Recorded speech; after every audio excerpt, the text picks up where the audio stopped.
Olá você telespectadora, olá você telespectador da TV Cultura. A partir de agora você acompanha a edição desta terça-feira pós-Natal do Opinião Litoral. Participa como comentarista o advogado Roberto Mohamed e a gente tem o prazer, a honra de receber o secretário de Meio Ambiente de Guarujá, que tem uma vasta folha de serviços prestados à cidade nessa área ambiental principalmente, mas que passou por um episódio em março desse ano que a gente pode definir como esse episódio, um perrengue, Sidney. Podemos dizer, um grande equívoco, vamos ser soft, né? Acho que foi um grande equívoco, a Polícia Federal acabou fazendo a investigação, depois de 9 meses e 10 dias a gente ficou devidamente comprovado que a denúncia feita à Polícia Federal era, na verdade, uma mentira. Mohamed, você viu que ele contou até os dias, né? 9 meses e 10 dias, por aí você dá para ter uma dimensão do perrengue que foi, né? Boa tarde. Boa tarde, Paulo. Olha, na verdade, quem conhece o Sidney entende porque que ele contou os dias, né, em relação a isso. Para as pessoas entenderem o que acontece no Guarujá, o processo continua em relação ao prefeito, mas em relação, por exemplo, ao Sidney foi arquivado. Porque o MP pediu arquivamento, ou seja, o Ministério Público que fez a acusação, foi ele que pediu o arquivamento do processo em relação ao Sidney. Então ele volta, o que a gente chama de volta com honras, porque foi absolvido, foi um dos primeiros a serem absolvidos nesse imbróglio todo que aconteceu no Guarujá. É o grande problema quando você baseia um processo criminal e uma investigação unicamente numa delação premiada. Infelizmente, o Ministério Público brasileiro é medíocre a esse ponto, de propor a fazer denúncias, investigar, acabar e manchar a honra das pessoas com base em delações premiadas de bandidos. Eu não estou criticando a questão da delação premiada. O problema é que nenhum processo no mundo inteiro onde existe a delação premiada pode ser baseado só nela. Você tem que ter indícios de prova. Inclusive é para isso que a delação premiada serve. Ela te dá onde buscar as demais provas. No Brasil, como o Ministério Público não sabe investigar, porque os últimos 30 anos eles passaram apenas se preocupando, 40 anos, apenas se preocupando em serem chamados de excelência, sentarem do lado do juiz e com as suas próprias prerrogativas. E em nenhum momento eles se preocuparem em aprender a investigar. Resultado, a Lava Jato foi para o ralo por culpa exclusiva deles. O Moro fez, o Moro teve que ensinar os caras a fazer o trabalho deles. O Dallagnol mostrou que ele é uma besta. Aquele showzinho idiota do PowerPoint que ele fez mostrou quanto ele é medíocre, quanto ele é ridículo. Porque o Ministério Público não sabe investigar. E aí o juiz teve que ensinar para ele o que ele tinha que fazer e acabou transformando tudo o que a gente viu em que se transformou a Lava Jato. Né? Virou de navio, virou uma boia e afundou. E por quê? A culpa é do Gilmar Mendes, a culpa é do Lewandowski, a culpa é do Alexandre... Não, a culpa não é do Supremo. A culpa é de quem não sabe investigar. Porque o dono da ação penal é o Ministério Público, que infelizmente mancha a honra das pessoas com base única e exclusivamente em delação premiada. Aprender a investigar tinha que ser a prioridade absoluta deles, para depois fazer o resto. Agora, Sidney, a situação política no Guarujá é uma situação muito atípica. O Guarujá nos últimos anos, e você sabe disso porque você já foi candidato a prefeito, e você é considerado alinhado com a esquerda. Mas existe uma situação política no Guarujá que, se a gente voltar até o governo do Gonzalez, uma cidade que teve um prefeito envolvido em assalto a banco, que foi preso, depois denúncias de corrupção sempre, uma Câmara que nunca conseguiu ter um mínimo de ética no seu comportamento, até chegar nesse episódio da atual gestão, que foi uma coisa deprimente, ver um prefeito entrando num camburão também, foi midiático demais, nós dissemos aqui no dia que aconteceu. Por que a política do Guarujá é tão complicada nesse ponto, né? Ela não é muito diferente, por exemplo, de Cubatão. Mas a gente não vê acontecer esse tipo de episódio midiático em São Vicente, na Praia Grande, em Santos. Mas o Guarujá é inacreditável como a política do Guarujá acaba alimentando esse tipo de notícia sempre. É falta de renovação, ou é falta de maturidade, ou é uma divisão clara, porque a gente já discutiu aqui de eleitorado. Você tem como é uma cidade que é muito turística, o eleitorado dela é dividido entre as pessoas que moram na zona sul da cidade, as pessoas que moram em Vicente de Carvalho, as pessoas que moram nas favelas. Bom, Mohamed, primeiro eu agradeço as suas palavras, carinho, assim, prestou solidariedade durante esse período que eu fiquei afastado, um amigo querido, e quero aqui também fazer um agradecimento especial ao meu advogado, o Dr. Macedo, que foi uma pessoa fantástica, né? Embora seja advogado, é importante que você tenha um advogado, porque você não tem a isenção necessária para enfrentar isso. Assim, Guarujá tem uma peculiaridade. Guarujá, ele nunca teve, com exceção ali da época do Maurici, ele nunca teve uma continuidade política, né? Ele sempre foi uma cidade que teve uma oposição sempre muito forte. Eu, vendo o Paulinho aqui, eu lembro da época do Romazini, que nós somos queridos amigos e colegas, eu, Paulo, Romazini. Aliás, acho que o Paulo nem lembra, nós começamos o mestrado junto lá na Unisantos, com a Conceição Mineiro. Lembra? Éramos colegas de classe. Então, assim, Guarujá nunca teve uma continuidade política, como tem em Santos, né? Como tem Praia Grande. Guarujá sempre foi marcado por uma oposição muito forte. E essa oposição violenta, essa oposição que eu fiz parte há um tempo atrás, ela sempre foi muito estridente. Mas assim, dentro daquilo que você falou, eu sou da época, quando o cara começa a falar, Paulo, eu sou da época porque o cara é velho. Eu sou da época que, para que a polícia, o Ministério Público ou mesmo a imprensa acreditasse numa posição, numa denúncia da oposição, por exemplo, eu lembro bem que a Solange, repórter da Tribuna, ela falou assim, Aranha, você tem que trazer para mim, no mínimo, uma liminar. Então a gente entrava com uma denúncia, uma ação civil pública, a gente entrava com uma ação popular, e aí vinha a liminar, nós levávamos para a imprensa, para o Paulo, para a Solange, e a partir daí, essas pessoas faziam a divulgação. Veja, hoje nós estamos no mundo de pós-verdade, né? Um mundo que a gente não disputa mais a verdade, não disputa o fato, a gente disputa a narrativa do fato. Hoje, por incrível que pareça, aquela pessoa que tem uma plataforma, aquele cara que, entre aspas, é um blogueiro, ele hoje pauta, ele passa a pautar investigações. Isso é de um perigo, né? Eu, em casa, Paulinho, durante 9 meses e 10 dias, eu li todos os livros que eu estava lá na estante, desde a época da Conceição. Inclusive, ela tinha me indicado um livro do Foucault, Vigiar e Punir. Eu acabei relendo Vigiar e Punir. Então, lá você pega, antigamente, lá nas ordenações filipinas, lá, você, para ser acusado de alguma coisa, você tinha que ter minimamente 2 pessoas lhe acusando, com algo escrito, para você começar a receber um processo naquela ocasião. Aconteceu simplesmente que uma pessoa foi na Polícia Federal e disse que participou de uma reunião, e essa pessoa sequer colocou a termo, sequer foi ouvida, sequer houve ali colocado a termo aquilo que ela falou. E a partir daquilo, eu fui envolvido nessa denúncia, fui afastado, e assim, uma emissora aqui com a irmã, colocou minha foto várias vezes nos jornais. Então, assim, o Guarujá sempre teve uma oposição muito estridente. Me parece que o que está acontecendo pós-Lava Jato é que não está havendo o bom senso necessário e a coerência de saber o que é uma falácia política de oposição e o que é realmente uma denúncia que deve ser investigada. Digo a você, eu saí disso, tem colegas que estão ainda envolvidos e vão agora, depois do inquérito policial, apresentar a sua defesa, mas a gente tem que separar o joio do trigo e nós precisamos voltar com bom senso no acatamento de denúncias, porque não dá para o primeiro grito de internet, de Facebook, de Instagram, de TikTok virar inquérito policial e operações de Polícia Federal.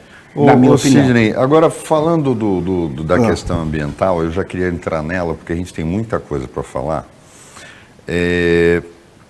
Eu acho curioso, porque as pessoas talvez subestimem um pouco, às vezes você vê uma prefeitura, por exemplo, a gente vê São Vicente, né, em que o ilustre prefeito não consegue escolher um secretário que preste. E aí a gente em contrapartida, olha para o teu trabalho e pouca gente sabe que você, dos secretários de meio ambiente da região, é o único que é respeitado nacionalmente. Obrigado. Tanto que você é convidado a dar palestra e ensinar como é que se faz para secretários do Brasil inteiro. E pouca gente sabe disso. É verdade. O mais curioso, Sidney, é que os seus colegas da região da Baixada Santista, e aí a gente vai, depois, a pergunta vai cair na questão do Ministério Público, os prefeitos usam a Secretaria do Meio Ambiente como aquela secretaria como turismo. E estamos falando de uma região turística. Então, turismo e meio ambiente é aquilo que a gente dá para quem está enchendo o saco na Câmara porque quer apoio. Então, o único que é técnico e foi colocado por critérios técnicos, talvez uma vaga política, mas por critérios técnicos na secretaria, tenha sido você, porque os outros municípios não se preocupam muito com essa questão. Talvez, e essa é a pergunta que eu vou fazer, talvez não seja isso que explique um pouco essa proeminência das ações do Ministério Público que travam o desenvolvimento da nossa região, e eu não estou falando de agora. Vamos voltar, só para a gente delimitar no tempo, o Parque da Xuxa em Itanhaém. Pouca gente sabe que até hoje está lá tudo descampado, quer dizer, o dano ambiental foi feito e o negócio não foi implantado. Por que a gente tem um Ministério Público que tem a fama de não deixar fazer nada na nossa região? É a falta de coordenação dos executivos com o Ministério Público? Assim, primeiro, você me colocou numa saia justa e eu quero... Não, por isso que a pergunta não diz respeito ao secretário. Eu só quero deixar claro que, assim, lá em São Vicente nós temos a Flávia, que é secretária de Meio Ambiente, é uma moça, é a única mulher dentre os 9 municípios, muito esforçada. Eu não posso também deixar de observar que o secretário adjunto que está lá, que é o Mário, que veio da Universidade Federal, trabalhou comigo. Então, assim, São Vicente é uma... São Vicente é uma cidade difícil, né? Então, assim, o que nós estamos, o Libório, meu amigo, o que nós estamos aqui tentando fazer na Baixada, e eu falo isso pelo Brasil inteiro, é assim, por exemplo, nós tivemos a COP15, saiu as novas 23 metas da COP15 e saiu o Tratado Transnacional de Proteção da Mata Atlântica. Só que você só vai conseguir acessar os fundos internacionais para fazer a proteção do fragmento mais importante da Mata Atlântica do Brasil, que está na nossa região, se você tiver escala. Por exemplo, ano passado eu tive com a prefeita Raquel, que é a coordenadora do Condesb, no sentido da gente tentar escrever um projeto para a coalizão LIFE. O que é a coalizão LIFE? Nestlé, Coca-Cola, Amazon, estão tudo lá e querem fazer proteção de áreas. Só que tem que ter escala. Você só vai conseguir o dinheiro necessário para fazer a proteção do fragmento da Mata Atlântica se você tiver os 9 municípios juntos. E eu quero chegar lá. Só que a Baixada Santista vive um romantismo do Condesb e da AGEM. Agora, teria que ter também o litoral norte integrado aí, né? Você pode ter, assim, quanto mais escala você tem, mais fragmentos de Mata Atlântica você junta, você tem mais escala para você conseguir o recurso. O fato é que nós, e aí você me perdoe, talvez não seja muito o secretário, mas são alguns prefeitos ou prefeitas que não incorporam a pauta ambiental como algo importante, que você, por exemplo, aqui na Baixada não dá mais para ter Condesb e AGEM, nós temos que ter um consórcio dos municípios, e o prefeito Suma e a prefeita Raquel já estão muito conscientes disso, o prefeito Rogério também, porque nós temos que discutir algumas coisas para além do Estado. Porque a visão do governo do Estado de São Paulo é uma coisa, por exemplo, ICMS ecológico. Vou te dar um exemplo. Guarujá é a única cidade da Baixada Santista que cumpriu a meta 13 de AGE, da COP10. Nós temos 48% de área protegida. Nenhuma cidade, unidade de conservação municipal. Nenhuma cidade da Baixada tem isso, unidade de conservação municipal. Só que nós recebemos o menor percentual de ICMS ecológico. Por quê? Porque o Estado coloca que só as cidades que tem unidade de conservação estadual pode receber repasse do ICMS ecológico. Então, é um contrassenso, você tem, eu não vou dizer as cidades, mas você tem cidades aqui na região que não se importam com as unidades de conservação, não se importa com o Sistema Nacional de Unidade de Conservação, não liga para isso, mas recebe um ICMS ecológico muito maior que o nosso. Então, essas são as contradições que a gente tem que discutir, e aí eu sou fã e sou, assim, incentivador da gente discutir tudo em consórcio. Opinião volta depois do intervalo.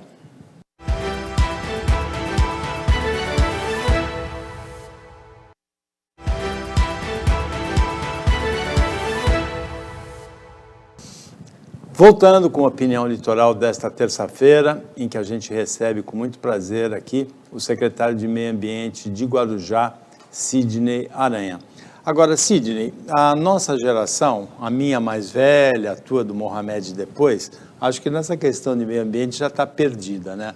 Mas as novas gerações, como é que andou? Você falava, antes do programa começar com a gente, de um programa de educação ambiental inédito, não é, que é feito em Guarujá? Nós temos um programa de educação ambiental que foi reconhecido, vitorioso pelo pessoal que é certificador do Bandeira Azul. Foi o programa de educação ambiental que ganhou aí todas as praias bandeiras azuis do hemisfério sul.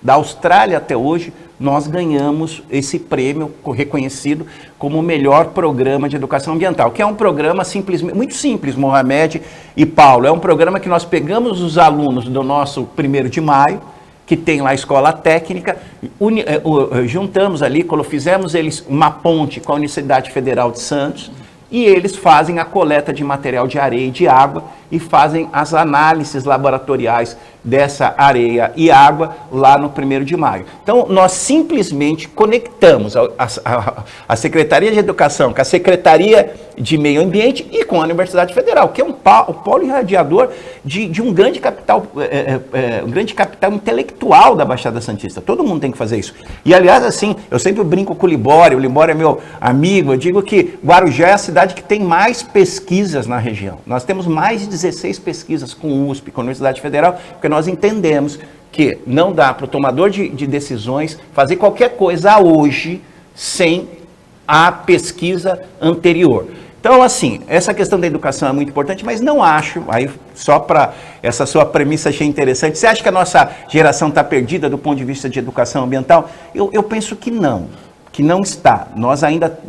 Nós hoje já entendemos a importância. A minha tá. Não, nossa, eu penso que não está. Nós não somos da mesma geração. aí já é uma questão de conta de matemática. Nós somos de uma geração. Ele, na verdade, não é de outra geração, ele é de outro século. Não, mas eu penso que nós, até de uma forma... O Paulo não precisou tomar vacina contra a Covid. Ele tomou aquelas BCG. Não, é que ele tem os anticorpos da gripe espanhola. Caramba! Mas o Paulo não é tão velho assim que nós fizemos mestrado juntos, já falei isso para você. Ele já era idoso. Caramba! Fez o mestrado com você. Mas assim, eu penso que nós, de uma certa forma, já incorporamos os fundamentos da questão da educação ambiental. Né? Por exemplo, hoje as pessoas sabem a importância de uma árvore na frente da sua casa. Porque educação ambiental não é só você lutar pela questão do desmatamento da Amazônia. Educação ambiental é você saber que você tem que separar seu lixo, você tem que fazer a reciclagem e você não tem que lutar só pela floresta amazônica. Você tem que sempre lutar pela árvore que está na frente da sua casa, que ela traz serviços ecossistêmicos enormes. E, aliás, me permito aqui não mudar de assunto, mas fazer uma advertência muito grande, porque saiu um documento muito importante recentemente. A ANTAC lançou um estudo sobre os efeitos das mudanças climáticas aqui na Baixada Santista, no Porto Cidade. Né? Já, não sei se você sabe, eu faço doutorado aqui eu terminei o mestrado, agora resolvi fazer doutorado, eu faço doutorado aqui na Universidade Federal. Eu escrevi uma nota técnica junto com o professor Caio e o professor Araquil, já em 2019, que o INPE dizia que as cidades que mais sofrerão com os eventos extremos da mudança climática será Guarujá, Santos e Angra dos Reis. E agora esse estudo da ANTAC reafirma isso. E nós temos que fazer um diálogo muito forte, cidade e porto, dos efeitos das mudanças climáticas. Nós comentamos aqui no Opinião esse estudo em novembro, quando ele saiu. Agora, Mohamed, seria interessante o Sidney, como atuante na área ambiental, com conhecimento de causa, com uma longa carreira nessa área, contar para a gente como é que ele viu o governo Bolsonaro, que está terminando na área ambiental. Qual é a sua visão do governo Bolsonaro? na área ambiental? Olha, o Paulo... Ricardo Salles... Eu fui nomeado secretário de Meio Ambiente a 1º de janeiro de 2017. A primeira coisa que eu peguei lá, Mohamed, foi a informação que eu tinha que o batalhão da Polícia Ambiental ia sair de lá. A primeira reunião que eu tive oficial foi com o Ricardo Salles, o então secretário estadual de Meio Ambiente do Geraldo Alckmin. E lá eu descobri uma coisa que pouca gente sabe, e nem eu sabia. O Ricardo Salles é do Guarujá, estudou no Alfa, na escola que meu filho estuda. O pai do Ricardo Salles tinha negócio de pesca no Guarujá, então eu sei porque ele me contou. E ali a gente já conseguiu perceber que o Ricardo Salles era uma pessoa muito difícil. E depois aconteceu tudo aquilo que a gente sabe. Na eleição passada ele foi candidato pelo Novo, colocando uma bala de fuzil, lembra isso? Propaganda do Estadão, foi isso que chamou a atenção do Bolsonaro. E ele foi o ministro do Meio Ambiente. Penso que nós retroagimos inúmeros anos, né? Penso que tudo que você pode pensar de ruim ali aconteceu em todos os aspectos. Não é só a questão do desmatamento, né? É a questão, por exemplo, da gestão de resíduos que fica na pasta deles, é a questão da transição climática, é a questão do Plano Nacional de Educação Ambiental. Tudo foi destruído. Eu acho que o valor econômico está trazendo várias matérias. Hoje é da cultura, que faz uma avaliação do governo que passou. Eu sou um cara muito otimista, mas não otimista de Pangloss, de Voltaire, um otimista boboca. Eu sou um otimista, acho que isso é uma página virada, e eu estou muito confiante que a Marina, que aliás nós sabemos, a Marina tem ligações muito fortes aqui com o Santos, o marido dela, a família do marido dela é aqui, e eu espero muito do governo de Marina Silva, da posição bem enfática dela na defesa ambiental. A defesa ambiental, complementando aquilo que você estava falando do Ministério Público aqui, ela não pode se dar entre o santuarismo e o desenvolvimento. A todo vapor, né? O santuarismo não é aquele cara que ele não deixa você fazer a extração de nada. E o desenvolvimentista é aquele que é um Ricardo Salles da vida. O Heron, que é do PCdoB, glorioso PCdoB, professor da Universidade Federal de Amazonas, tem um livro muito interessante sobre isso. E nós temos que fazer essa discussão. Temos que fazer essa discussão do que nós queremos. Por exemplo, nós precisamos do porto, é evidente, mas nós temos que observar, eu vou te dar um dado científico interessantíssimo. 77% do mangue de Vicente Carvalho foi aterrado sem nenhum tipo de observação ambiental na década de 60, 70 e 80. Isso hoje traz prejuízos enormes para o município de Vicente Carvalho, porque um dos serviços ecossistêmicos do mangue é a drenagem de água pluvial. Então, custa quase R$1 bilhão o plano de macrodrenagem do Guarujá. Como de Santos, deve custar muito mais que isso. Só que quem paga isso? O município? Nós precisamos dividir a conta com aquele que utiliza aquela área que presta esse serviço ecossistêmico. Agora, Aranha, teve até uma telespectadora que mandou uma mensagem dizendo que eu fiquei quieto quando o Beto, que eu concordei com o Beto quando ele esteve aqui, o Beto Mansur, e falou que ele era contra as reservas indígenas. A pessoa ouve e não consegue entender o que ouve, né? Vamos deixar claro que o que o Beto quis dizer aquele dia é que 16% do território brasileiro é composto por reservas indígenas. Só que o total da população indígena no Brasil é de 874 mil pessoas. 874 mil pessoas têm 16% do território nacional. 874 mil pessoas representa menos de 0,3%, 0,4% da população brasileira, com 16% do território. Aí você explicar isso para uma pessoa que bota 10 familiares dentro de um barraco numa favela, fica difícil. Ninguém está discutindo a questão histórica. Mas fizeram reservas indígenas em área de fronteira. Mas caindo para essa coisa das pessoas não entenderem quando a gente fala de meio ambiente. Tá. A gente viu agora, o Sidney, o PT voltando a ser PT. Acabou a eleição, o PT voltou a ser PT. A mesma soberba, arrogância, canalice, vontade de atropelar todo mundo, desprezo pelos aliados, né? A gente aqui no programa viu o Luiz Marinho sentado nesta cadeira e eu perguntando para ele sobre um meia-culpa, e ele falou, que meia-culpa, não aconteceu nada, o PT é lindo, é limpo, né? O único erro que nós cometemos foi a Dilma ter se candidatado à reeleição. Quer dizer, o PT voltou a ser PT. Trabalha na ameaça, passa a perna nos outros, volta atrás em acordos. E veja bem, estou me arrependendo de nada. Eu fico maluco quando alguém fala, tá aí, fez o L. Sim, eu votei consciente. Só que passamos um ano neste programa dizendo qual é a desgraça que a gente quer para 2023, o Lula ou o Bolsonaro. Só que você vê que o Ministério do Meio Ambiente, novamente, na área federal e num partido e um governo de esquerda, foi objeto de transação política por parte do seu Luiz Inácio Lula da Silva. Ele chegou a ponto de oferecer para Simone Tebet, que, embora tenha uma postura política nos últimos meses elogiável, ela começou como advogada da UDR. A carreira política da Simone Tebet começa como advogada da União Democrática Ruralista, para quem não sabe, a entidade mãe que fez surgir Ronaldo Caiado e toda essa direita do agronegócio. Para o meio ambiente, oferecendo para Marina Silva, uma deputada federal, a segunda mais votada da esquerda em São Paulo, o cargo na autoridade climática que ele quer criar, subordinado ao Ministério do Planejamento, quando a Marina é um dos maiores nomes mundiais na questão do meio ambiente. Sidney, você não acha que isso é um sinal de que novamente entra aquilo que eu falei? Porque eu concordo com você, o Libório é um cara sensacional.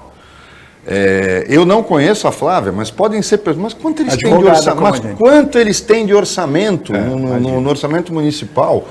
Santos não tem que se preocupar com o meio ambiente. Só um burro fala uma coisa dessa, quando a área continental de Santos tem 700 quilômetros quadrados. 700 não, quanto tem a área continental de Santos? 700 é a ilha. 200 mil.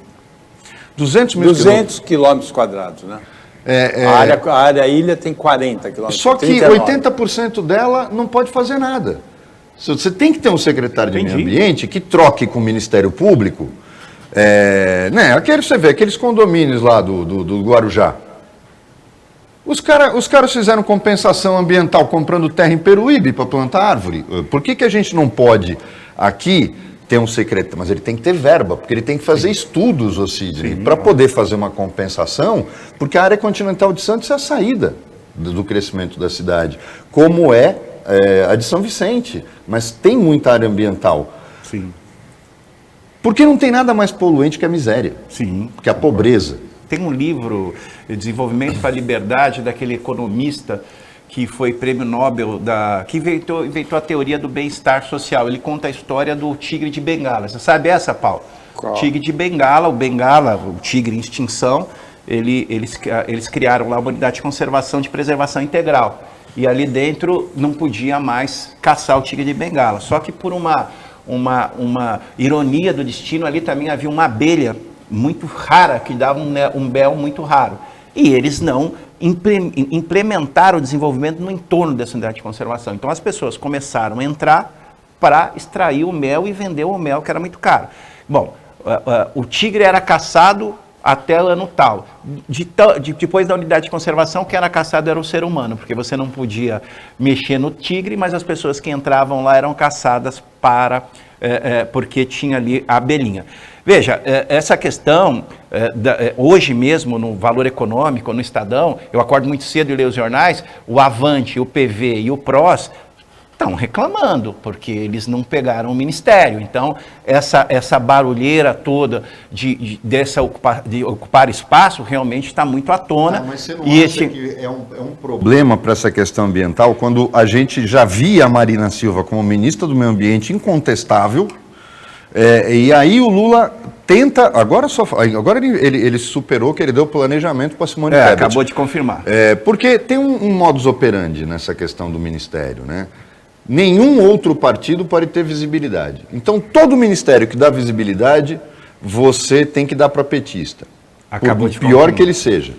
Não, eu acho que a gente vai ter uma repetição do governo Dilma? Não, eu acho que a Marina é um grande nome. Eu só não concordo, e aí a gente tinha que fazer um outro programa, que o ano passado ganhou um prêmio internacional com a nossa unidade de conservação. Fui em Marsella receber, por isso que vai sair um artigo meu na Tribuna esses dias. A gente é embaixador do programa Panorama. E lá na França, nós aprendemos, lá na França não tem Estado, né? Então, ser secretário municipal, o cara acha que isso é muito importante. Então, eu conversei muito com a ministra de Transição Climática da França.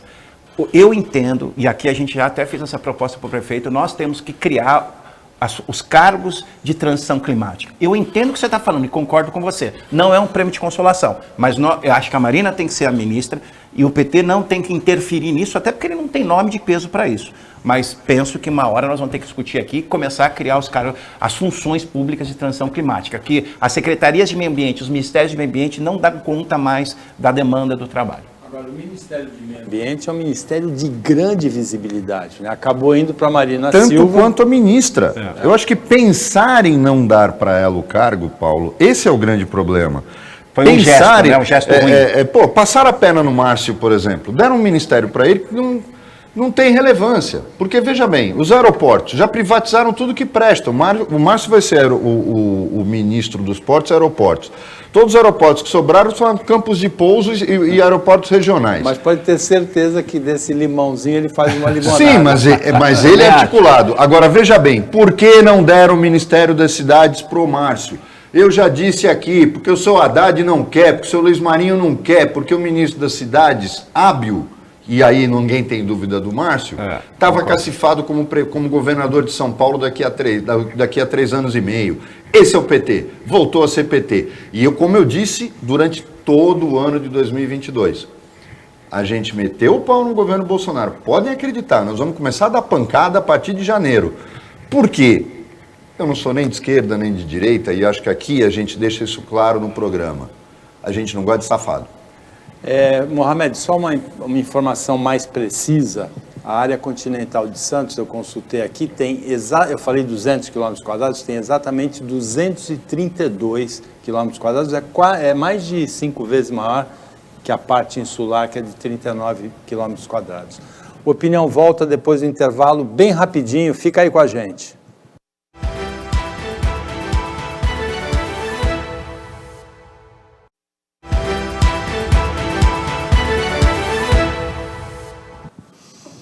Voltando com o Opinião Litoral desta terça-feira, Sidney Aranha, secretário de Meio Ambiente de Guarujá, absolvido de uma acusação de março desse ano, é o nosso convidado. Roberto Mohamed é o comentarista. Sidney, você falou que não queria falar, que já tem aquele negócio da figurinha muito repetida, né, que é boia, né, que falava antigamente. Ele falou que ele não quer falar do selo azul da Praia do Tombo, porque é 13 anos, já todo ano repete. Você não quer falar do selo azul? Não, assim, a Praia do Tombo é muito chato manter o selo azul? Assim, a Praia do Tombo é um troféu do Guarujá. Nós somos a praia mais antiga da América do Sul, bandeira azul. Nós ganhamos um prêmio, eu falei aqui agora há pouco sobre esse prêmio. Mas também tem um lado que nós tentamos resolver, porque é a única praia bandeira azul do Brasil que é bancada pela iniciativa pública. É totalmente a Prefeitura do Guarujá que banca. E esse não é o princípio dela. Então veja, hoje o artigo muito interessante, a editorial do Estadão, vem falando de governança ambiental policêntrica. Mais ou menos dentro disso que o Mohamed estava falando da questão indígena, que eu também não vou entrar no meandro. O que não pode é você não discutir com os stakeholders. Então, assim, o que a gente vem tentando fazer na Praia do Tombo é entregar esse selo de qualidade, porque qual foi a importância da Praia do Tombo, o selo Bandeira Azul? Eu não sei se você sabe, valorizou automaticamente 35% de todos os imóveis que estão ali ao redor. São os imóveis mais caros do Guarujá, com exceção daqueles do Rabo do Dragão, e só para corrigir para você também, o TAC lá dos condomínios do Rabo do Dragão não foi todo lá para aquelas áreas lá do litoral sul. Também 50 milhões ficou no Guarujá para a construção do centro de gerenciamento, que nós estamos fazendo isso, nós estamos fazendo uma PMI, uma PPP para o centro de gerenciamento de resíduos sólidos. Então, assim, é muito bom a Praia do Tombo, mas, assim, nós precisamos migrar, sair um pouco da administração pública e integrar isso para a sociedade. Guarujá tem uma diferença de Santos. Santos tem uma história de autodeterminação, é uma história bonita. Guarujá é uma cidade que foi criada em 1934 por uma empresa de especulação imobiliária. Então, Guarujá, essa sazonalidade faz com que você não saiba direito. Peruíbe também assim, Mongaguá também assim, Praia Grande até pouco tempo era assim. Você não sabe mais direito quem é daqui, quem é de lá. Você é da época. Nós tínhamos o Nelson Fernandes, que era de São Paulo, e disputava a eleição no Guarujá. Né? Então, assim, nós precisamos encontrar ali uma solução. É a joia da coroa, é muito bonito, é uma praia que você pode frequentar com muita segurança, porque ela é auditada 2 vezes na questão da qualidade da água e na qualidade da areia, mas nós precisamos migrar para uma participação popular, fazer essa governança ambiental policêntrica, nós precisamos fazer o mais rápido possível, que é algo que nós, só para deixar esse gancho, você falou do Porto também, nós fizemos a nossa conferência de meio ambiente dia 13 e 14, nós estamos fazendo uma proposta para a Baixada Santista, que nós tenhamos um Conselho Regional de Meio Ambiente da Baixada Santista que pode discutir essas consequências das mudanças climáticas. Curiosidadezinha rápida. Teve uma época que tinha sabotagem na Praia do Tombo. Ainda tem. De vez em quando plantavam lá alguma poluição para evitar que ela ganhasse selo azul. Isso continua? Ainda tem um pessoal muito estridente. Essa polarização política desse ano. Assim, só que assim, o pessoal que é certificador hoje, a gente tem a Leana, lá de Santa Catarina, então nós temos um bom relacionamento. Então chega lá a denúncia online, assim, imediatamente nós vamos apurar e nós passamos o resultado. Existe como várias denúncias que não tinham cabimento, como também tinha denúncias que teve pertinência, nós fomos lá e corrigimos. Né? Nós, durante a pandemia, nós descerramos a bandeira. Quando nós temos iminência de maré vermelha, que vocês sabem o que é, aquela junção de bactérias que ocorre com uma certa frequência aqui, nós descerramos a bandeira. E quando nós temos uma denúncia que nós temos dúvida, nós descerramos a bandeira, ou seja, nós avisamos que a bandeira não está com o selo bandeira azul, fazemos a apuração, depois nós hasteamos de novo a bandeira. É algo muito sério, o bandeira azul. Sidney, a gente tem, o Paulo estava citando a questão do litoral norte. Essa questão de troca ambiental, como você falou, desses condomínios muito caros, tal, mas o que me espanta às vezes é o seguinte, por que a legislação, o Ministério Público, pouca gente sabe disso, o Ministério Público tem milhões e milhões de taques, dinheiro vindo de taques, parados porque não tem projetos para usar esse dinheiro. Não seria muito melhor fazer uma relação, como foi feito, por exemplo, com a legislação de Santos, que fez a obra da Ponta da Praia? Eu posso criticar a falta de fiscalização. Gastou 50 milhões, que gastou 200. Agora, não seria melhor vincular? Porque o cara tem o direito, os condomínios de luxo, eles geram emprego, eles têm áreas de conservação. Por que não vincular diretamente? Falar, você quer ter uma casa aqui? Tá bom. Você vai sustentar a polícia florestal da região, você vai investir em projetos habitacionais, porque a miséria é a maior geradora de poluição, você vai adotar um parque.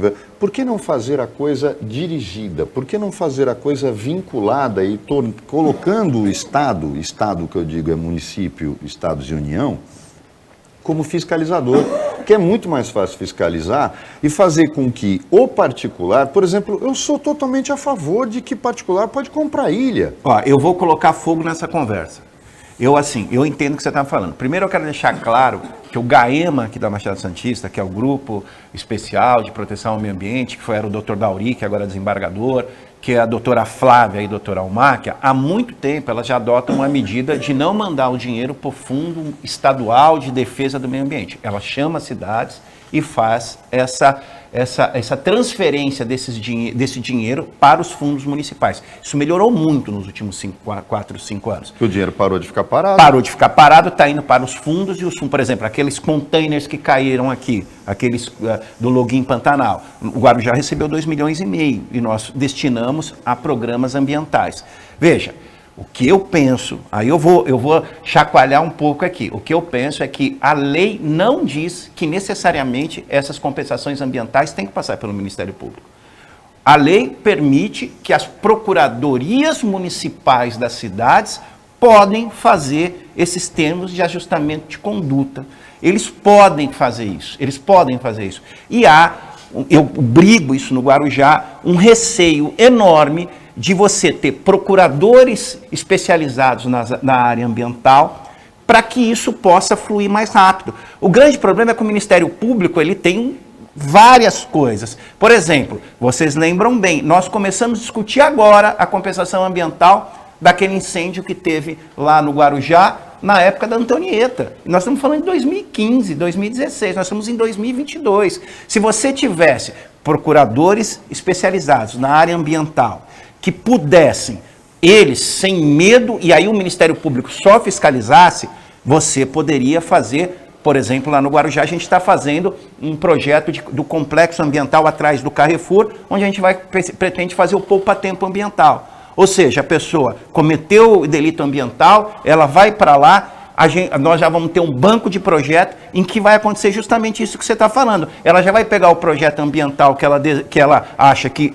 está dentro da compensação ambiental dela e já vai aplicar rapidamente. Mas nós precisamos, na Baixada Santista, de procuradores procuradores jurídicos na área ambiental. Precisamos que os municípios, que não tem sentido, os municípios da Baixada Santista não tendo seus quadros de carreira, Guarujá vai fazer agora no concurso, oceanógrafos. Nós temos aqui uma universidade de oceanografia, então qualquer intersecção a gente tem com o mar, precisamos de oceanógrafos, precisamos de gente especializada na fauna e na flora da região. Então assim, está acontecendo, mas não na velocidade em que nós desejamos. É muito difícil, Mohamed, mexer com o procurador municipal. Falo isso porque na última reunião do GAEM é muito difícil. É um pessoal que não gosta de modificação, pessoal que deixa quieto que está tudo bem, do jeito que está bem. Penso que os prefeitos deveriam dar uma chacoalhada nisso. É que eles gostam muito de execução fiscal, só isso. Porque tem sucumbência. Agora...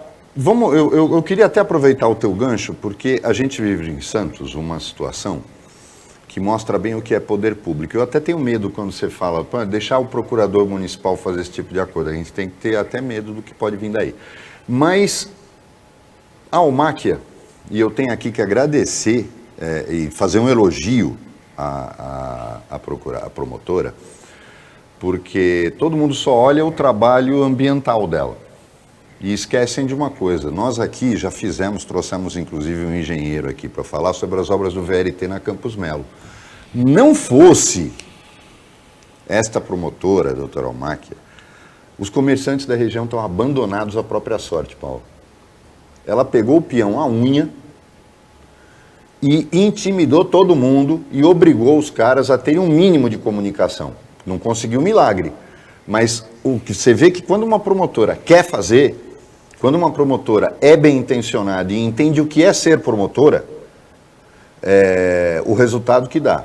Ele só tem a ela para recorrer e, vou aqui fazer um registro de elogio, à deputada federal Rosana Vale, que ouviu a eles. Porque se dependesse da prefeitura, porque infelizmente nós temos um prefeito ou dublê de prefeito que só preocupa-se em ficar pendurado no saco do governador, para vocês terem uma ideia do grau de corrupção na MTU, estão refazendo toda a obra do VLT da Campos Melo porque mudaram o projeto. E sabe quem está pagando? É você. É você, contribuinte. Por quê? Porque a Prefeitura de Santos tinha que fiscalizar, não importa que a obra é do Estado, mas como o prefeito está preocupado em ficar pendurado no baixo ventre do governador, o que ele faz? Ele não fiscaliza nada. Estão jogando dinheiro fora e fazendo tudo errado. Aí você tem vagabundo fiscalizando,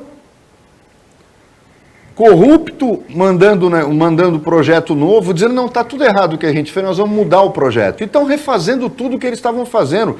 Dane-se os moradores, dane-se os comerciantes, o que importa é dinheiro. Ainda mais agora, só falta 3 dias para ganhar dinheiro, né? O dinheirinho tem que entrar muito rápido no governo do Estado. Então, uma correria para pagar a conta que vocês não estão imaginando o que está acontecendo no governo do Estado.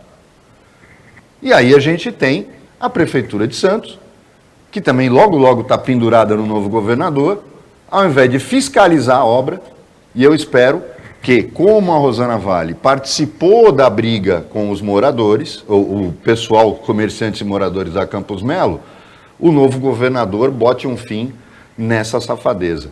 Mas aí é que eu te coloco, você acabou colocando isso claramente. Estes promotores daqui, do GAEMA daqui, jogaram nos fundos municipais. Sim. E eles fiscalizam, Sim. que é o trabalho perfeito. Sim. Porque o promotor não é executor, ele é fiscal. Sim. Ele é o defensor da sociedade. Mas, infelizmente, isso não é regra, né, Sidney? O problema é que eles fazem isso porque tem essa visão. Sim, eles são... Mas você vê que no estado inteiro, o Ministério Público de São Paulo não tem a visão que o GAEMA daqui tem. O GAEMA daqui, eu sou suspeito a falar, a doutora Flávia, a doutora Almaca, lembrar uma coisa, a doutora Flávia, toda essa compensação ambiental da Ultracargo, que atendeu e tem inúmeras obras que sairão, viu, Paulinho, da questão de pescador artesanal, que tem bolsa, eles receberam uma bolsa para não pescarem, tudo feito, construído pela doutora Flávia e doutor Dalóia do MPF. A partir do incêndio. A partir do incêndio. Eles 2016. Eles fizeram um trabalho maravilhoso. E a doutora Almáquia, lembra a vocês o seguinte, a doutora Almáquia é uma algoz da Sabesp. Lembrar isso, porque o serviço da Sabesp, a doutora Almáquia, fiscaliza na lupa e com razão. E também não posso deixar de esquecer de falar do doutor Osmair, que é o promotor de meio ambiente do Guarujá, que ele é muito parceiro. Nós estamos muito bem servidos com promotores da área ambiental. Por falar aqui em Sabesp, como é que está o abastecimento de água em Guarujá? A qualidade e a quantidade? 2.000 litros por segundo, não tem reservação. A gente conta aí neste momento... Vai ser mais uma temporada de verão não vai complicada. faltar por conta da chuva. Não vai contar por conta da chuva. Mas o prefeito Suma deu uma carta branca para a gente. Nós estamos fazendo uma devassa, um levantamento de tudo, que a gente tem que vir um outro programa aqui para te contar tudo isso. E nós estamos apertando bastante a questão. A Sabesp não tem como dar um arroxo nela de uma vez, ou é só politicamente? Não, é política. A gente tem que entender o que é Sabesp. A gente tinha que estar num programa para entender. Ela é privada ou pública? Né? Ela é híbrida. E pela hibridez dela... Ela é uma empresa privada que tem o controle público. Não, quando ela quer se comportar como pública para não participar de licitação, aí ela é pública. Mas quando você vê na área de investimento, quando você vê o que está sendo investido, aí ela é privada. Bom, chegamos ao final do Opinião Litoral desta terça-feira, agradecendo muito a participação do Sidney Aranha. Sidney, feliz 2023 e muito boa sorte aí na continuidade da carreira. Muito obrigado e prazer te ver, amigo. Agradecendo também a participação do Roberto Mohamed, trabalho da equipe técnica de jornalismo do Sistema Costa Norte, e agradecendo a você que acompanhou a gente mais essa edição. Até amanhã, nesse mesmo horário de 15 para 1, e uma ótima terça-feira para você que você merece.